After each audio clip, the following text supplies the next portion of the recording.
할렐루야. 하나님의 은혜와 축복이 사랑하는 성도 여러분들에게 함께 하시기 바랍니다. 특별히 코로나19 대확산 이 상황 가운데서 하나님 앞에 나와 대면 예배를 드리지 못하고 각 가정에서나 일정한 처소에서 주일날 이 귀한 시간을 맞이해서 온라인을 통해서 예배하는 모든 성도 여러분들에게 하나님의 크신 위로와 평강이 함께 하시기를 바랍니다. 오늘 저는 본문 말씀 중심에서 세상의 빛 등경 위의 등불이라는 말씀으로 함께 은혜를 나누기를 원합니다. 이런 말이 있습니다. 성서를 읽는다는 명분으로 촛불을 훔치는 행위가 정당화될 수는 없다라는 말이 있습니다. 아무리 목적이 좋아도 방법이 옳지 않으면 안 된다는 말입니다. 하나님께 예배 드리는 것은 좋은 일이요 옳은 일입니다. 성도로서 마땅히 드려야 할 최고의 의무요 사명이요 권리이기도 합니다. 그러나 그 예배를 인해서 많은 사람들이 전염병에 감염이 된다든지 혹은 생명을 잃게 된다든지 많은 사람들을 염려하게 한다든지 수많은 경찰 인원과 방역 장비와 공권력을 동원하게 하고 다른 사람들의 재산에 피해를 준다면 그 예배는 결코 하나님께 영광을 돌리는 예배가 될 수 없을 것입니다. 나 혼자 좋자고 다른 사람에게 큰 피해를 입혀서는 안 될 것입니다. 이런 행동은 인간의 생명과 평화를 위해서 자신을 십자가에 내어주신 예수님의 삶과 교훈과는 거리가 먼 행동이 아닐 수가 없습니다. 이런 잘못된 모습은 교회가 교회로서의 사명을 망각하고 교회가 서야 할 말씀에 바로 서지 못하기 때문에 나타난 비성서적이고 비신앙적인 모습이 아닐 수 없습니다. 교회와 성도는 항상 하나님의 말씀에 귀를 기울이고 성령의 인도에 민감하게 반응해야 할 것입니다. 오늘 본문은 교회와 성도에게 있어서 마치 교과서와 같은 말씀입니다. 우리가 수학 문제를 풀다가 막히면 수학 공식을 다시 복습하듯이 우리의 삶이 말씀에서 벗어났다 생각되어지면 우리의 삶의 규범인 말씀을 묵상하는 것이 유익할 것입니다.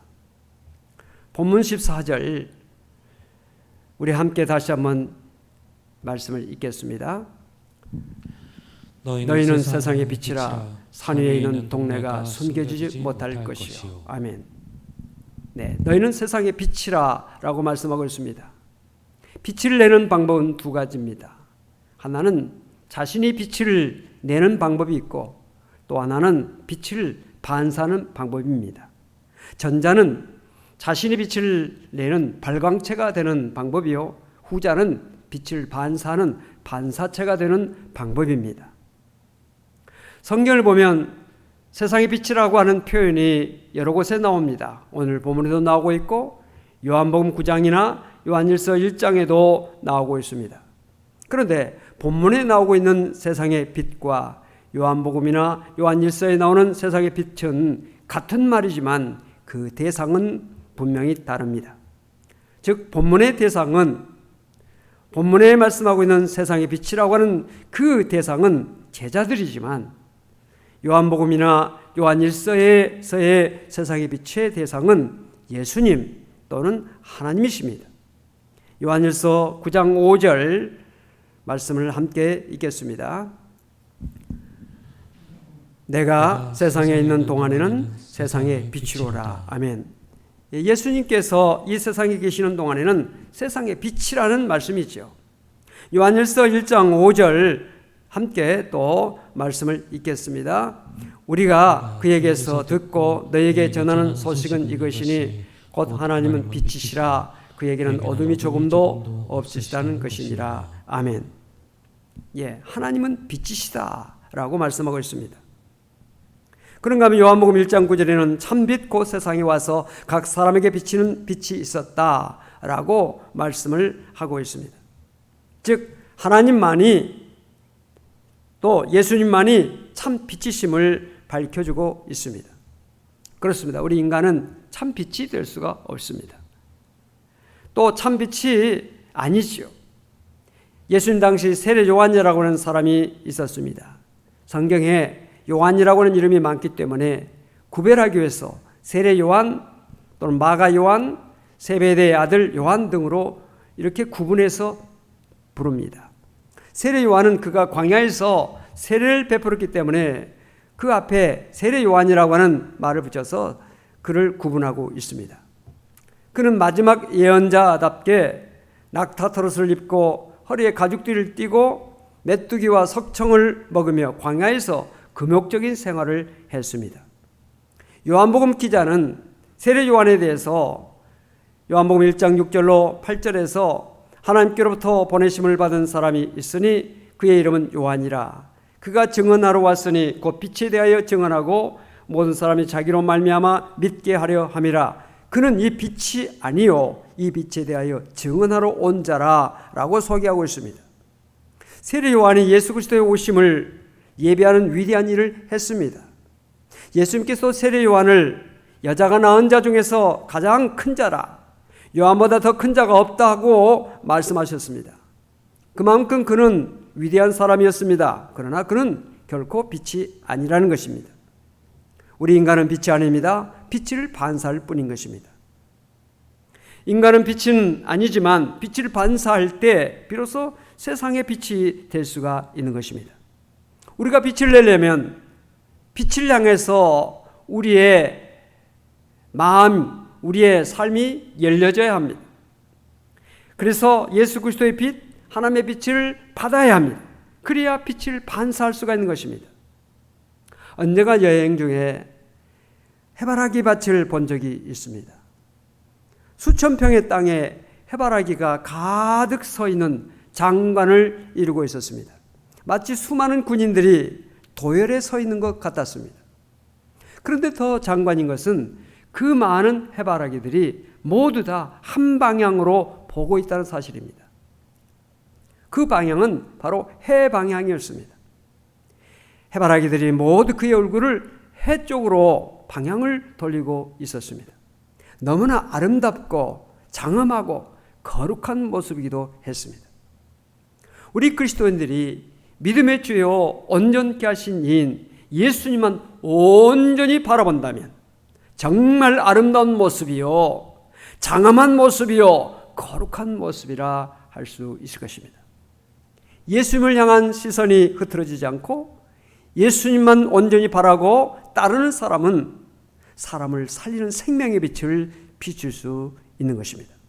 그러나 예수 그리스도를 바라봐야 할 우리 그리스도인들이 그 시선을 예수님께 고정하지 못하고 자신의 출세나 자신의 명예나 자신의 물질로 향할 때 아름다운 모습은 어느덧 사라지고 추하고 부끄러운 모습을 나타낼 수밖에 없는 것입니다. 이에 대해서 요한복음 8장 12절은 분명히 말씀하고 있습니다. 우리가 함께 말씀을 읽겠습니다. 예수께서 또 말씀하여 이르시되 나는 세상의 빛이니 나를 따르는 자는 어둠에 다니지 아니하고 생명의 빛을 얻으리라. 아멘. 예수님은 세상의 빛이시죠. 예수님의 빛을 따라 살면 세상의 빛이 될 수 있다는 것입니다. 세상의 어둠을 밝히는 빛나는 존재가 될 수가 있는 것입니다. 한국교회 역사를 살펴볼 때 선교 초창기 선교사들이 이 땅에 들어옴을 통해서 어둡던 이 땅에 빛이 비춰졌다는 사실을 우리는 알고 있습니다. 우리나라 선교 역사를 볼 때 장로교 언더우드, 감리교 아펜셀러 선교사가 들어온 것은 1885년이었습니다. 그런데 그 한 해 전 1884년 우리나라에 알렌이라고 하는 의료 선교사가 들어왔습니다. 그 선교사가 들어온 해, 바로 그 해에 갑신정변이 일어났습니다. 이로 인해서 많은 사람들이 다치고 죽었습니다. 어느 날 알렌이 왕지를 끝내고 부인과 함께 산보하고 돌아와 막 잠을 청하려고 할 때 밤중에 누가 대문을 두드렸습니다. 나가보니 피를 흘리고 죽어가는 사람을 데리고 와서 문을 두드리고 있었던 것입니다. 다행히 칼끝이 심장을 비껴나가 목숨은 구할 수 있었습니다. 그가 바로 당시 수구파의 거두 민영익이라고 하는 사람입니다.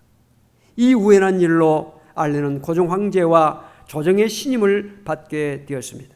이로 말미암아 한국 최초의 신식병원 광해원이 생겨날 수 있었고 오늘의 세브란스 병원으로 발전되게 된 것입니다. 예수님의 빛이 이 땅에 많은 사람을 살리는 치료의 빛으로 나타나게 된 것입니다. 1885년 서울 정동 언덕에 두 개의 학교가 세워졌습니다. 하나는 배제학당이요, 하나는 이화학당입니다. 아펜셀라가 시작한 배제는 이겸나 고영필이라고 하는 두 학생으로 초라하게 시작이 됐지만 고종이 격려하면서 나라에 쓸 유익한 인재를 키워내라 라는 뜻으로 배제라 이름을 지어주었습니다. 스크랜턴 선교사가 시작한 이화학당은 좀처럼 배우려고 하는 학생이 나타나지 않았습니다. 얼마 후에 한 여학생이 찾아왔는데 이 학생은 너무 가난해서 그 어머니가 먹여주고 입혀주고 가르쳐준다는 소문을 듣고 찾아와서 맡긴 아이였습니다. 그렇게 초라하게 시작한 이화학당은 그 다음 해 46명이 되었고 명성황후는 그 이름을 백꽃, 즉 이화라 지어주었습니다. 예수님의 빛은 이 땅에 교육의 빛으로 반사된 것입니다. 초기 독립운동의 대부분의 지도자가 기독교인이었습니다. 많은 독립운동가들이 감옥에 갇혔는데 그중 한 사람이 월남 이상제였습니다. 그럼 감옥 가기 전에는 하나님을 알지 못했던 사람입니다. 한 번은 자다가 꿈을 꾸는데 위대한 임금이 보낸 사람이라는 기인이 그에게 나타나 호통을 쳤습니다. 내가 내 생명을 보존하여 옥중에 두어 기회를 주었건만 내가 뉘우치고 믿지 않는다면 이보다 더 큰 죄가 있겠느냐. 호통하는 소리를 듣고 깜짝 놀라 일어나 감옥에 있는 성경을 빌려서 3번이나 읽고 기독교인이 되었습니다. 그리고 그는 젊은이들을 위해서 YMCA를 세워서 이 땅에 많은 젊은이들이 기독교 정신으로 살도록 만들었던 것입니다. 그 뒤에 1907년 평양 장대현 교회를 중심해서 대붕운동이 일어나면서 신자가 30만으로 늘고 사회 구석진 곳에 더 많은 하나님의 빛이 비춰지게 됐습니다. 우상에 빠졌던 사람들, 그리고 좋은 풍습이나 첩제도가 타파되고 많은 학교와 병원이 생겨났습니다. 3.1운동, 독립운동이 전개되었습니다. 여러분, 교회는 그리스도의 몸입니다. 교회는 예수 그리스도가 맡기신 일을 그러므로 해야 합니다. 예수님은 세례 요한에게 세례를 받으시고 성령이 마시고 성령이 끌려 광야로 가셔서 40일 동안 밤낮으로 금식하시고 마귀의 시험을 받아 물리치시고 메시아 사역을 시작하셨습니다. 예수님께서 메시아 사역을 처음 시작하셨던 것은 갈릴리입니다. 그리고 예수님께서 주로 활동하신 것도 역시 갈릴리입니다. 또한 예수님께서 부활하시고 난 다음에 제자들에게 갈릴리로 가라, 그곳에서 나를 만나리라고 하셨던 것이 바로 그곳입니다. 갈릴리는 어떤 것입니까? 한마디로 흑암에 앉은 백성들이 살고 있었던 곳입니다. 정치적으로, 경제적으로, 사회적으로 소외당한 사람들이 살고 있는 곳입니다. 마태복음 4장 13절로 16절, 17절까지 보면 이런 말씀이 있습니다. 나사렛을 떠나 스불론과 납달리 지경 해변에 있는 가버나움에 가서 사시니 이는 선지자 이사야를 통하여 하신 말씀을 이루려 하심이라. 이르시되 스불론 땅과 납달리 땅과 요단강 저편 해변길과 이방의 갈릴리요, 흑암에 앉은 백성이 큰 빛을 보았고 사망의 땅과 그늘에 앉은 자들에게 빛이 빛이었도다 하였느니라. 이때부터 예수께서 비로소 전파하여 이르시되 회개하라, 천국이 가까이 왔느니라 하시더라. 여러분, 예수님께서 갈릴리에 가셨을 때 흑암에 앉아 있었던 그 백성들이 큰 빛을 보았습니다. 사망의 땅과 그늘에 앉은 자들에게 빛이 빛이었습니다. 그들에게 천국의 복음이 임했습니다. 오늘 우리 한국교회가 흑암에 앉아있는 백성에게 생명의 빛, 소망의 빛, 구원의 빛을 비출 수 있는 교회가 되기를 원합니다. 오늘 말씀해 보니까 15절에 사람이 등불을 켜서 말 아래에 두지 아니하고 등경에 두나니 이러므로 집안 모든 사람에게 빛이 있느니라고 말씀하고 있습니다. 예수님 당시 이스라엘 사람들은 등잔불을 사용했습니다. 접시 모양의 그릇에 기름을 붓고 심지를 담가서 거기에 불을 붙여 타오르게 했습니다. 불을 붙이기 위해서는 부싯돌을 사용하던 시절이었기 때문에 불 붙이는 수고를 덜기 위해서 불을 늘 켜두었습니다. 사람이 방 안에 있을 때는 등잔이라고 불리는 등경에 그 등불을 올려놓았습니다. 그래서 방 안 전체를 비추게 했습니다. 사람이 출타할 때는 안전을 위해서 말 아래에 두었습니다. 말 아래 등잔이 들어가면 말이 빛을 차단하기 때문에 방은 어두운 상태가 됩니다.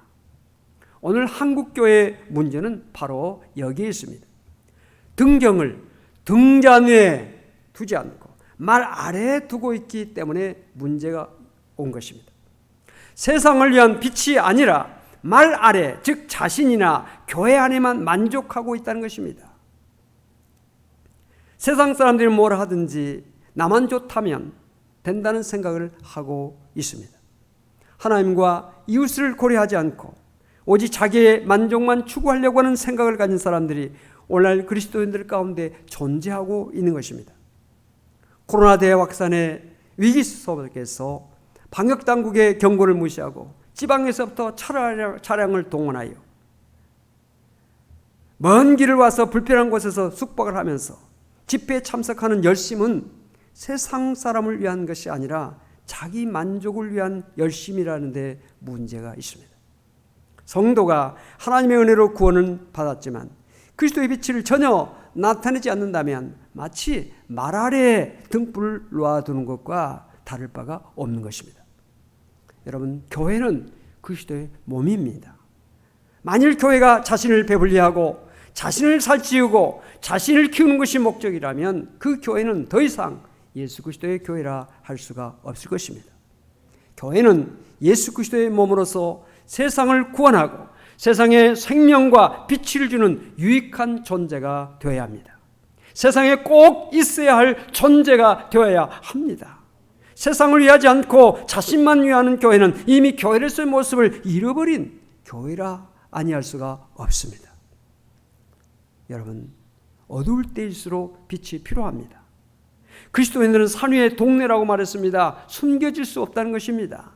세상 사람들에게 이미 드러나 있습니다. 우리는 세상의 빛입니다. 어둠을 밝히는 등불입니다. 빛의 열매가 무엇입니까?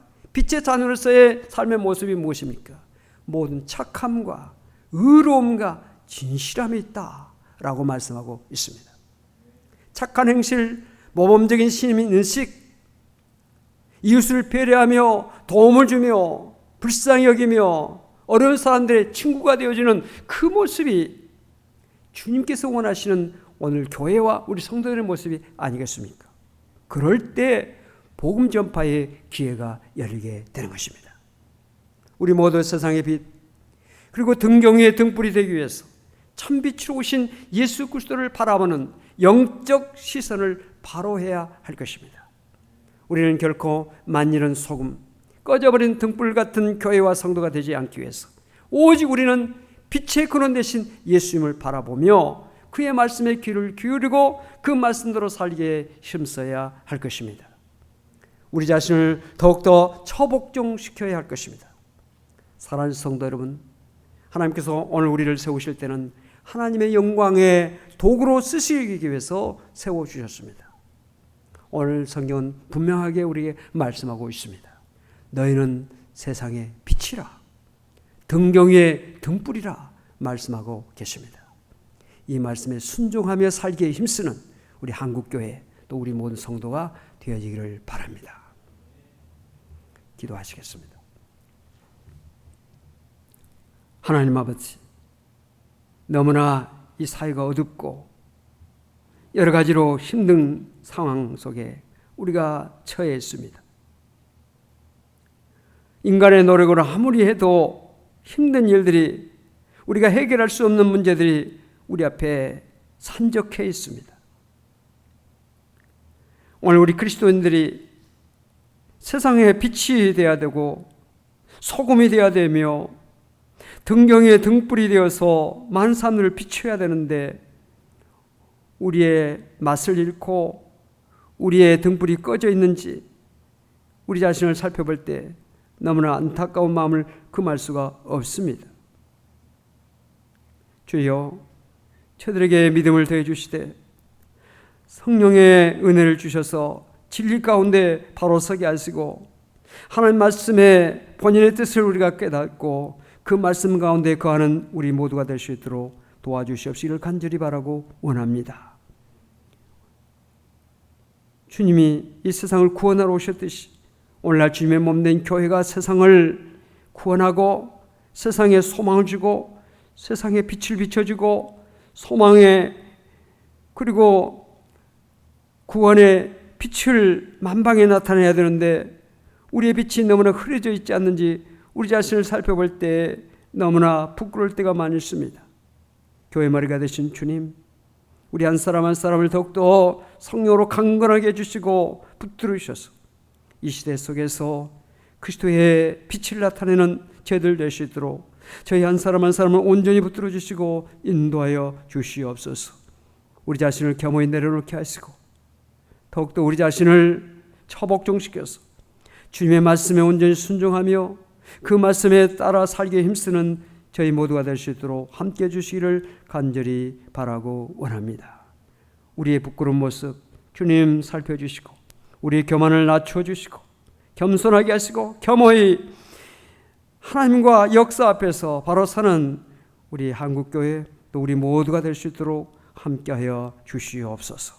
코로나19가 주여 아버지여 온 세상에 창궐하여서 많은 사람들이 고통하고 있습니다. 바람과 파도를 잔잔케 하신 하나님 잔잔케 하여 주시옵소서.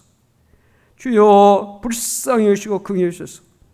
우리의 모든 죄를 용서해 주시고 우리가 모두 다 겸손하게 주님의 말씀에 바로 서게 하시고 하나님의 사랑으로 이웃을 살펴보며 배려하며 도우며 사랑하며 살아갈 수 있는 저희들 되시도록 저희들을 새롭게 하여 주시옵소서.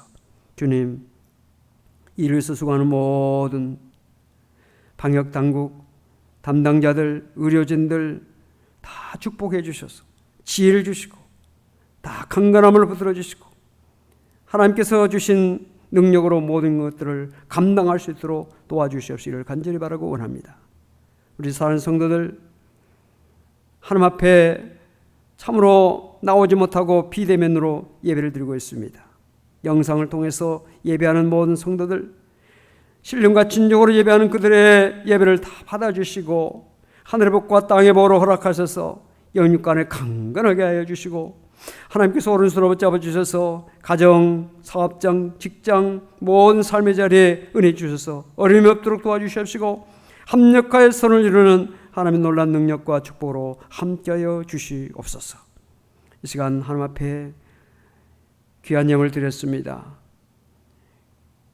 모든 예물 정성 하나님께서 다 살펴주시고 또한 온라인을 통해서 하나님 앞에 귀한 예물을 송금하며 제단에 드리는 모든 성도들의 정성을 하나님께서 일일이 다 기억해 주시옵시고 하늘의 복과 땅의 복으로 허락하셔서 영육간을 강건하게 도와주시옵시고 가정, 직장, 사업장에 은혜 주시며 더욱더 믿음과 소망을 더해 주시고 연약한 자들에게 질병의 치료를 치료해 주시고 강건케 도와주시며 마음의 근심, 걱정, 염려를 하나님께서 다 몰아내 주시옵시고 마음의 평강으로 믿음으로 성령으로 기쁨으로 감사로 충만히 채워 주시옵소서. 하는 일이 형통하게 하시고 복되게 하시고 하나님과 이웃을 위해서 많은 봉사와 헌신할 수 있는 우리 모든 성도들이 다 될 수 있도록 하나님의 은혜와 복을 내려 주시옵소서. 이 물질이 쓰여진 곳에 하나님의 사랑과 진리가 더욱 널리 증거되고 전파되어서 많은 사람들이 사망에서 생명으로 어둠에서 빛으로 절망에서 소망으로 나가는 일에 쓰여지게 하여 주시옵소서. 감사드리며 이 모든 말씀을 우리 주 예수 그리스도로 간절히 기도하옵나이다. 아멘.